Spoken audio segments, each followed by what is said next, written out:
నీ విశ్వాసం గొప్పదైతే నువ్వు గొప్ప కార్యాలు చూస్తావు. హల్లెలూయా.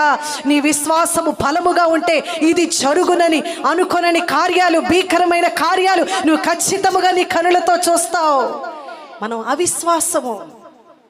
మనం విశ్వాసం ఉందని చెప్తున్నాం, మనలో అంత అవిశ్వాసమే.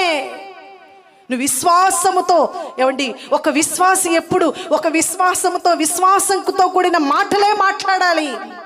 చాటుగానైనా ఎవరితోనైనా నువ్వు అవిశ్వాసంతో కూడిన మాటలు మాట్లాడితే నీ ప్రక్కనే అపవాది ఉంటాడు. నువ్వు విశ్వాసముతో నీ కుటుంబంలో పరిస్థితులన్నీ ఎట్లా ఉన్నాయి తెలుసా? అవునన్నట్టుగా లేవు. అన్నీ కూడా ఎలా ఉన్నాయంటే నిరాశగా కనిపిస్తున్నాయి, దుఃఖముగా కనిపిస్తున్నాయి. పరిస్థితులన్నిటినీ చూస్తుంటే వాటన్నిటిని బట్టి నీకు ఎప్పుడయ్యా ఈ పోరాటాలు తీరుతాయి, ఎప్పుడు ఈ కష్టాలు తీరుతాయి? అవిశ్వాసం వచ్చేస్తుందండి. కుటుంబంలో సమస్య